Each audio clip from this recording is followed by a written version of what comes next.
Assalamualaikum warahmatullahi wabarakatuh. Selamat siang semuanya. Baiklah, semoga kita selalu dalam lindungan Allah Subhanahu wa Ta'ala dan selalu diberikan kekuatan dalam menjalankan ibadah puasa pada siang hari ini. Baiklah, sebelum memulai pelajaran, Ibu telah menyiapkan materi di Google Classroom. Silakan nanti Ibu kirim linknya, silakan anak-anak untuk memasuki kelas classroom. Di sana ada beberapa tugas dari pengambilan absen dan juga tugas, adapun berupa kuis. Silakan nanti dikerjakan. Kali ini Ibu akan membahas sedikit materi mengenai lembaga jasa keuangan dalam perekonomian Indonesia, di mana tujuan pembelajaran kali ini siswa didik dapat memahami apa itu definisi lembaga jasa keuangan, latar belakang terbentuknya lembaga jasa keuangan, dan selanjutnya dapat mengetahui tentang fungsi, tugas, dan wewenang dari lembaga jasa keuangan ini. Baiklah, untuk materi pertama kita akan membahas tentang apa itu definisi lembaga jasa keuangan, di mana lembaga jasa keuangan ini merupakan semua badan yang melalui kegiatan-kegiatan di bidang keuangan menarik uang dari masyarakat dan menyalurkan uang tersebut kembali ke masyarakat. Dan selanjutnya yaitu Otoritas Jasa Keuangan atau yang lebih dikenal dengan singkatannya yaitu OJK, di mana OJK ini merupakan lembaga negara yang dibentuk berdasarkan Undang-Undang Nomor 21 Tahun 2011 yang berfungsi menyelenggarakan sistem pengaturan dan pengawasan yang terintegrasi terhadap keseluruhan kegiatan dalam sektor jasa keuangan.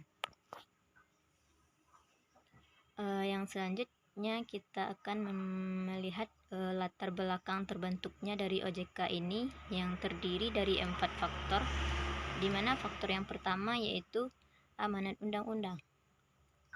Dalam Undang-Undang Nomor 23 Tahun 1999 tentang yang dimana isinya undang-undang di sini mengamanatkan pembentukan lembaga pengawasan sektor jasa keuangan yang mencakup perbankan, asuransi, dana pensiun, sekuritas, modal ventura, dan perusahaan pembiayaan serta badan-badan lain yang menyelenggarakan pengelolaan dana masyarakat. Dan yang faktor yang kedua yaitu perkembangan industri keuangan, di mana proses globalisasi dalam sistem keuangan dan pesatnya kemajuan di bidang teknologi, informasi, serta inovasi keuangan telah menciptakan industri keuangan yang sangat kompleks, dinamis, dan juga saling terkait. Yang selanjutnya yaitu faktor yang ketiga, di mana konglomerasi lembaga jasa keuangan. Saat ini terdapat kecenderungan lembaga jasa keuangan besar memiliki beberapa anak perusahaan di bidang keuangan yang berbeda-beda kegiatannya, usahanya, atau yang lebih dikenal dengan konglomerasi. Misalnya, bank memiliki anak perusahaan dalam bentuk misalnya asuransi, perusahaan sekuritas, atau perusahaan pembiayaan lainnya. Dan faktor yang keempatnya yaitu perlindungan konsumen. Permasalahan di industri jasa keuangan yang semakin beragam antara lain meningkatnya pelanggaran di bidang jasa keuangan dan belum optimalnya perlindungan konsumen terhadap jasa keuangan. Mendorong diperlukannya fungsi edukasi, perlindungan konsumen, dan juga pembelaan hukum. Yang selanjutnya kita akan membahas mengenai tujuan dari OJK.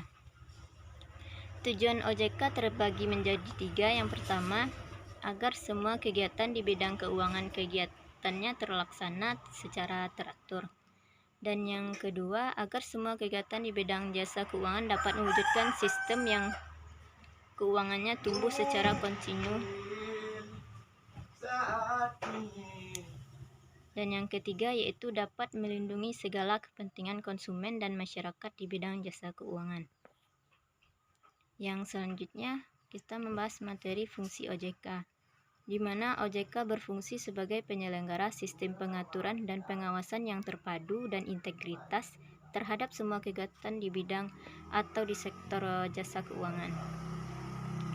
Yang selanjutnya kita akan membahas apa saja tugas dari OJK ini, yang terbagi juga menjadi 3. Yang pertama yaitu mengawasi dan mengatur segala kegiatan jasa keuangan di bidang perbankan.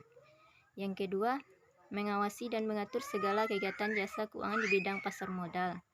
Yang selanjutnya, mengawasi dan mengatur segala kegiatan jasa keuangan di bidang dana pensiun dan lembaga jasa keuangan lainnya. Dan selanjutnya kita akan membahas tentang wewenang dari OJK itu sendiri, yaitu yang pertama, mengawasi dan pengaturan segala kelembagaan bank. Yang kedua, pengawasan dan pengaturan mengenai kesehatan bank. Yang ketiga, pelaporan bank. Yang keempat, yaitu sistem informasi peminjam. Dan yang selanjutnya kita akan membahas mengenai konsep edukasi dan perlindungan konsumen industri jasa keuangan OJK. Yang pertama bersifat preventif atau preventive action. Preventive action dilakukan dalam bentuk pengaturan dan pelaksanaan di bidang edukasi dan perlindungan konsumen. Edukasi ini dilakukan melalui berbagai media dan cara. Edukasi bersifat preventif diperlukan sebagai langkah awal untuk memberikan pemahaman yang baik kepada konsumen.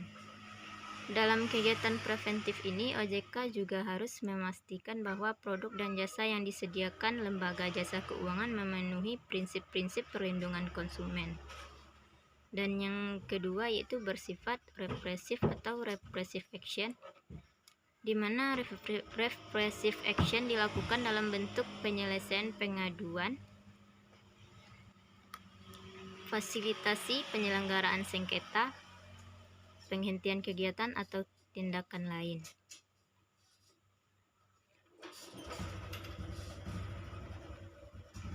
Di sini OJK melakukan tindakan preventif dan represif yang mengarah pada inklusi keuangan dan stabilitas sistem keuangan. Baiklah, itu sedikit materi yang Ibu bahas pada siang ini. Mudah-mudahan kita semua bisa memahami beberapa materi yang Ibu jelaskan sebelumnya.